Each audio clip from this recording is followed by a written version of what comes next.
फिजा अल करम, इल्म व हिकमत की महकी फिजा अल करम, अल करम अल करम, ऐ खुदा अल करम। अल करम हाई स्कूल, शेरशाह रोड, दाता नगर, बादामी बाग, लाहौर। बिस्मिल्लाहिर्रहमानिर्रहीम। On the behalf of Al Karam High School, Datanagar, Badami Bagh, Lahore, combined lecture of Park Study and English is being delivered to my students. So I promise you that we shall discuss about the exercises of try again and New Year, Chinese New Year.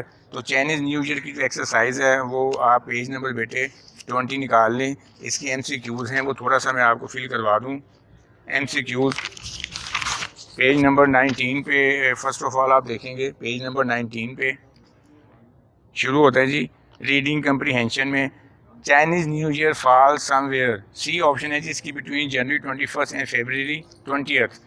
उसके बाद paragraph number 1 gives, इसका B option है specific detail of Chinese new year, चीनियों के नए साल के बारे में वो बता रहे, जनरल बात वो नहीं कर रहा। नंबर 3 है it is customary for families to thoroughly clean their houses before the first day of the new year, ये इसका ऑप्शन है जी, I mean A option. Number 4 है hanging of signs and posters on doors and windows means luck and happiness, C option है जी इसकी। Number 5 है जी envelopes are not to be opened until the recipient has left the home of the giver, जब तक वसूल कनिंदा देने वाले का घर ना छोड़ दे। आंसर क्वेश्चन मैंने आपको बता दिए थे। उसके बाद पेज नंबर 21 पे आ जाएँ। कलेक्टिव नाउन, हमने बेटे नाउन की किस्में की थी, तो उसमें एक किस्म थी collective noun.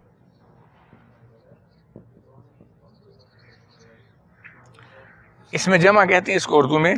It is a kind of noun, the person, the group of persons or things, the group of persons or things taken as a unit, अफराद या अशिया का मजमूआ जिसे एक इकाई की सूरत में लिया जाता है उसे कलेक्टिव नाउन कहते हैं। तो ऊपर हमारे पास 2, 4, 6, 7, 8 कलेक्टिव नाउन है, उतने ही नीचे सेंटेंसेस हैं। एक कलेक्टिव नाउन को जो अप्रोप्रिएट है उसमें फिट आता है, वो हमने इसको फिल करना है ब्लैंक्स को।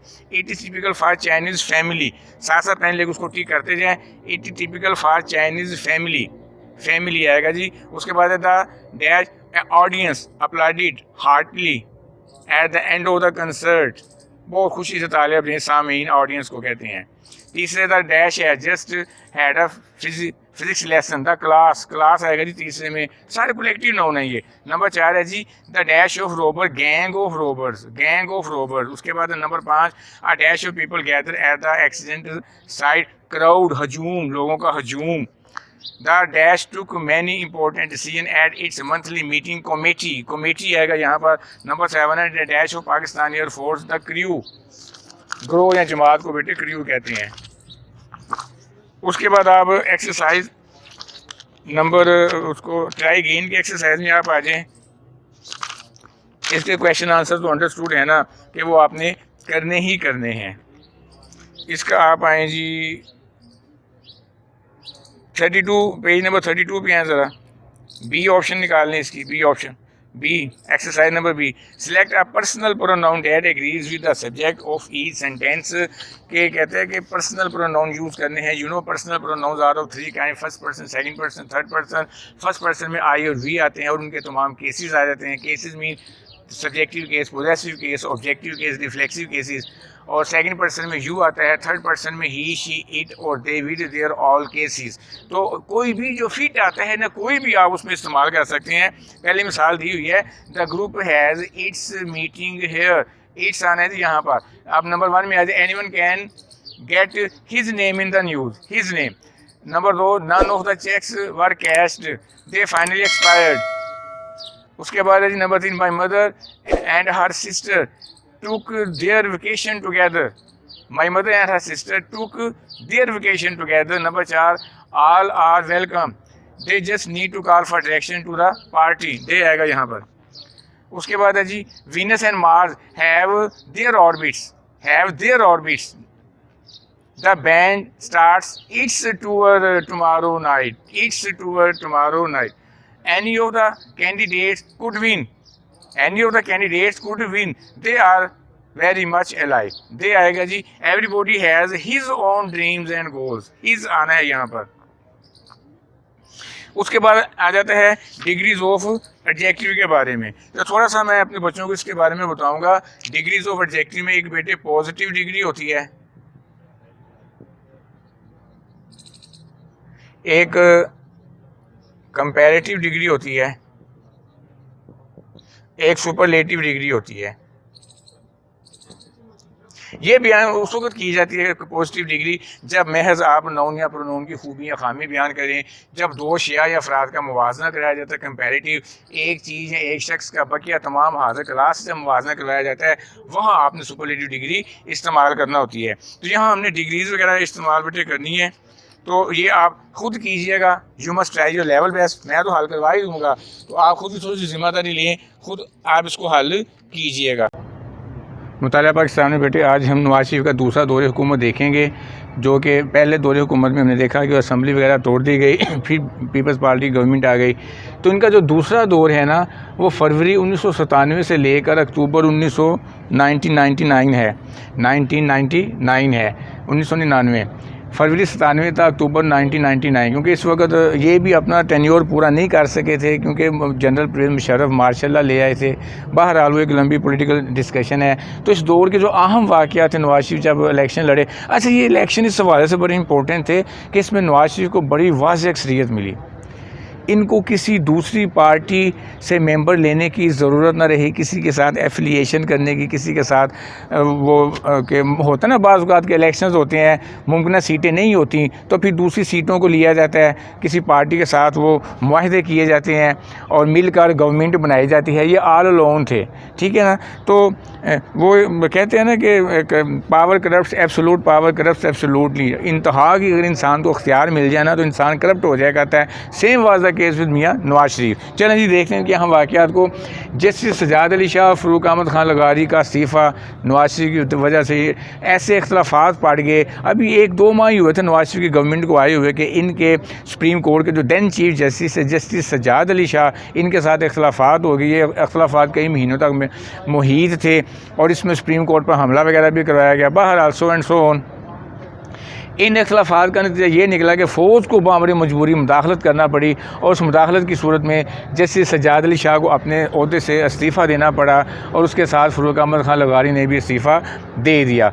उसके बाद अगला जो इम्पोर्टेंट इंसिडेंट आता है नवाज शरीफ के दूसरे दौरे हुकूमत में, जस्टिस रिटायर्ड रफ़ीक तारड़ का बतौर सदर पाकिस्तान इनका इंतखाब किया गया। मुस्लिम लीगी उम्मीदवार रफ़ीक तारड़ थे सदारती इंतखाबात में और पीपल्स पार्टी ने आफ्ताब शबान मेरानी को अपने बिहाफ पर बाकी जमातों की तरफ से, अपोजिशन की तरफ से सदारती उम्मीदवार जो था ना वो लॉन्च किया था। तो इलेक्शन हुए बहरहाल, तो रफ़ीक तारड़ जो थे सदर पाकिस्तान बन गए और आफ्ताब शबान मेरानी सदारती इंतखाब हार गए। कर्ज़ उतारो मुल्क संवारो, हर साल IMF इंटरनेशनल मॉनेटरी फ़ंड ये एक बैन अवी इदारा है जो दूसरे ममालिक को सूद पे कर्ज़ा देता है। तो हमें हर साल उनसे कर्ज़ा लेना पड़ता था, कर्ज़ तले हम दबे जा रहे थे। तो नवाज शरीफ ने कहा भी no more debt on the behalf of IMF से अब हम कर्ज़ा नहीं लेंगे, ख़ुद ही अपने वसाइल पैदा करेंगे। तो उन्होंने एक अच्छी थी उनकी ये पॉलिसी थी, कर्ज़ उतारो मुल्क संवारो। मीन ये कि पब्लिक से उन्होंने फ़ंड रेजिंग की, बड़े बड़े आला जो अमीर उमरा तबका था, बड़े बड़े ताजिर जो थे, आवाम ने, पब्लिक ने उनकी आवाज़ पर लब्बैक कहा और अरबों डॉलर जो थे वो जमा किए गए।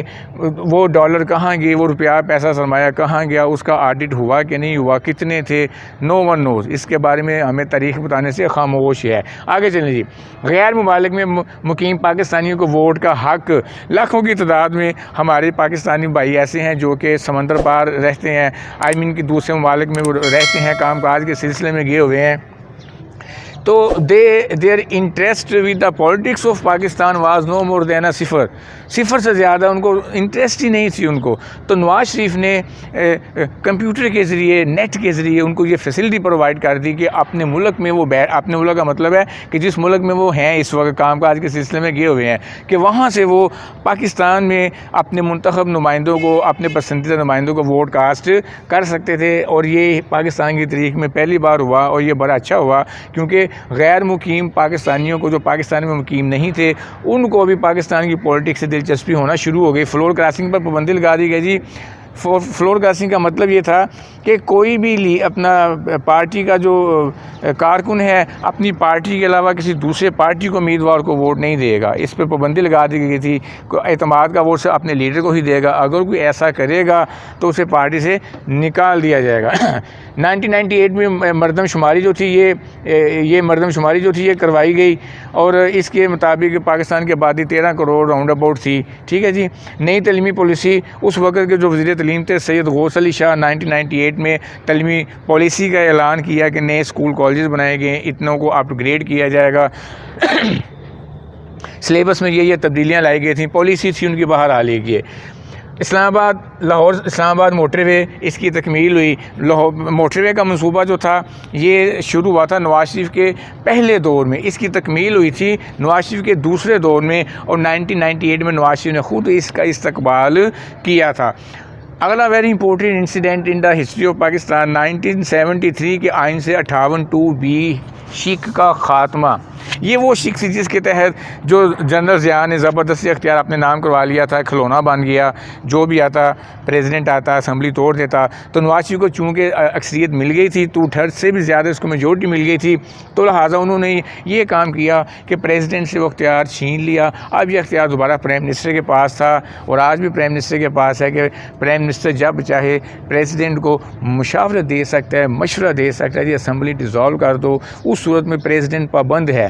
58(2)(b) खत्मे से पहले ये था कि प्रेसिडेंट जब चाहता था उसमें उसको प्राइम मिनिस्टर से मशावरत की ज़रूरत नहीं थी, प्राइम मिनिस्टर के मशवरे का पाबंद नहीं था। तो मतलब ये कि प्रेसिडेंट के अख्तियारात जो थे ना was more than the prime minister. अब प्राइम मिनिस्टर के ज़्यादा हैं। तो ये है बहरहाल 1973 के आइन से 58(2)(b) शिक का ख़ात्मा जो था ना वो कर दिया गया। Is that clear? इसको बेहद अच्छे तरीके से तैयार कीजिएगा। गॉड ब्लेस यू, फ़ी अमानिल्लाह, अल्लाह हाफ़िज़।